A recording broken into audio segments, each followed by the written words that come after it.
This week, I stumbled upon a video that I actually enjoyed, by a theist. A priest, to be precise. The video was called An Open Letter to Atheists from a Priest.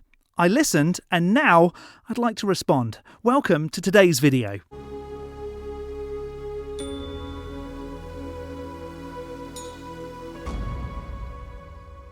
Hello, I'm the Skeptic. I watch videos on YouTube that make extraordinary claims, whether that's flat earth, strange conspiracies, or even the claim that a god is real, and then I explain why I can't accept the position. Before we get into today's video, please do subscribe, hit that bell notification to be alerted for my next video, and drop a like. That would be amazing. In this God Squad video, Breaking the Habit has an open letter to atheists, which is so well delivered, I thought it only right to actually respond. It's nice to get mail back, right? With over 200,000 subscribers, Father Casey seems to deliver messages to many, so let's see what he had to say.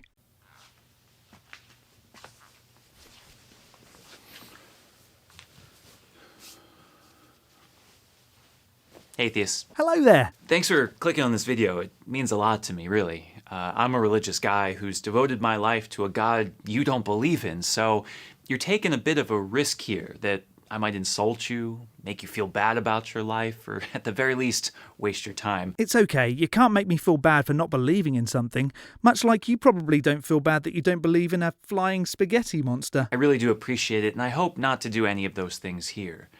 Rather, I'd like to pose a question to you. It's a very simple question, in fact. It is more of an exhortation from me to you. I would say I'd do anything, but then I'm not Meatloaf and I won't do that.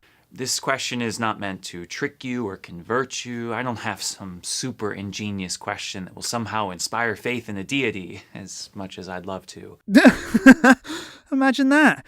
If you had a single question that instantly would convert anyone, some irrefutable proof that there was a God through one question, that would be a great trick. Unfortunately, I'd rather just like to challenge you. You say that you're an atheist, that you don't believe in gods, and I just want to know one thing. Are you a good one? Am I good at not believing in something without evidence? Sure, I think so. Are you a good atheist? It's a question that I ask with two things in mind. Hang on, this started with only one question, but okay. It's the first being related to morality. While religion in general, and Christianity in particular, doesn't necessarily make someone a moral person, these ways of life do necessarily demand morality of adherence. There is a particular code of life that one must live. In the case of Catholic Christianity, that code is one of peace and justice, mercy and forgiveness. Sure. Have we all forgotten the Crusades? It's a code that seeks to care for the poor and seek reparations for those who take advantage of the vulnerable. Catholicism, and actually religion as a whole, doesn't hold the monopoly on all that. Sure, it teaches it, but it also teaches how to own people as slaves, giving instructions on beating your own slaves, and if they don't die after 2 days, you can walk free. It's all found in Exodus. Now, Lord knows we don't always live up to our founder and You don't always own people and beat them? Phew, that's good to know. have actually done some pretty atrocious things through the years, but it is our faith that at least informs us when we do these things and gives us and reminds us a moral code to live by, reminds us that it's not an option. We must strive to be good people.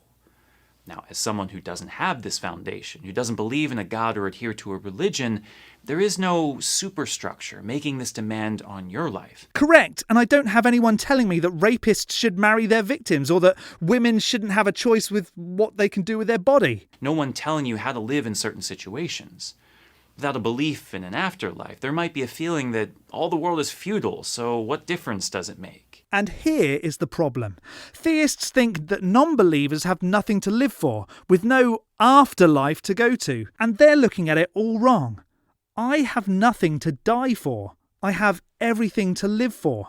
Because I see no reason to believe that my soul, in huge inverted commas, will live on when I die, I need to make everything count now. Have the best life, live the best life. Ensure that I do my best so I can be comfortable and so that my children can be secure when I'm gone. And also, when I'm no longer around, people can say, yeah, that guy, he was pretty decent. Not having something to look forward to when I finally become worm food means I should enjoy every second I have here, now. This, of course, does not need to be the case. Some of the world's greatest humanitarians, some of the most influential figures today promoting peace and justice efforts, are not adherents to a religion, but live morally out of a commitment to humanity. So you've basically just said that you don't need to be religious to be a good person. A recognition of our interconnectedness, an acknowledgement that there is something good in itself about loving one another, about sacrifice. Don't forget to not take sacrifice literally. I can sacrifice my time to help others. And so I ask you, are you a good atheist? Even though there may be no eternal reward or punishment, even though you're free to do whatever you want, do you choose the virtuous path that benefits not only you, but others? I wouldn't call it virtuous, but sure. I don't go around murdering and raping, if that's what you're asking. The world needs good atheists. The world needs good humans. It doesn't matter if they don't believe in an entity. Now, of course, the word good points to more than just a sense of morality. It also represents an evaluation of aptitude. When I ask if you're a good atheist, I want to know if you're good at being an atheist. I mean, I don't have an award or anything. Do you articulate why you don't believe in God in a coherent way, or you just think that religion's dumb, so use logical fallacies? I don't see how you can't articulate that you don't see any convincing evidence that there are any gods. It's pretty easy. I have never been presented with an argument convincing enough to prove there is a God. See? I just did it. Have you explored the depths of your mind and heart, asking the real questions of life, of death, faith and reason, seeking to understand what this human life is really about? You just not want to go to church, so this'll do. Can I say both? Have you read the critical atheist thinkers of history? People like Nietzsche, Sartre, Feuerbach, Heidegger, people who really ask the challenging questions, who pose thoughtful insights of the world. Or you just stick with people like Richard Dawkins, people who provide great sound bites for the cause, yippee, but do little to add anything to the world other than strawman arguments and divisiveness. Just because you don't agree with what Dawkins says doesn't mean his words aren't valid. You believe in a man in the sky that can't be proven. At least we know Dawkins is real.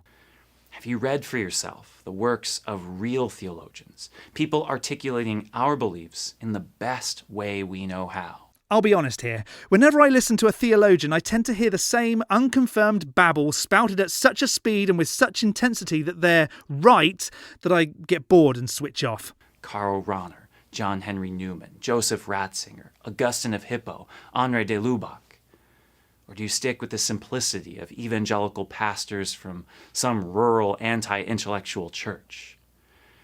I ask all of this not to be accusatory, at least not overly accusatory, but to simply challenge you to go deeper in your thought. Simply declaring yourself an atheist and going about your life isn't enough. It's not? I can't say, nah, I don't see any reason to believe any God claims and then continue with my day? Because that's what I do. Just as saying you're a Christian and never reading the Bible wouldn't be enough. Ask more questions. Read more perspectives. Be able to articulate your understanding of the world with logic and reasoning that will actually add something to the world. Quit telling me how to live my life, Father Casey. Because here's the thing. People of faith need you to be good atheists. We do. As a Christian, I don't want you to be a bad atheist with an unexplored mind just regurgitating fallacies. I want you to ask questions that we've never thought to answer. Like, you claim there's a God, so with that positive assertion, can you prove it with evidence convincing enough to make me agree with you? I'm sure theists get asked that all the time. I want you to be so smart that it challenges us to be smarter. As crazy as it sounds, I would much rather you be a good atheist than just an atheist. And so that is my humble message to you, from one believer to a non-believer.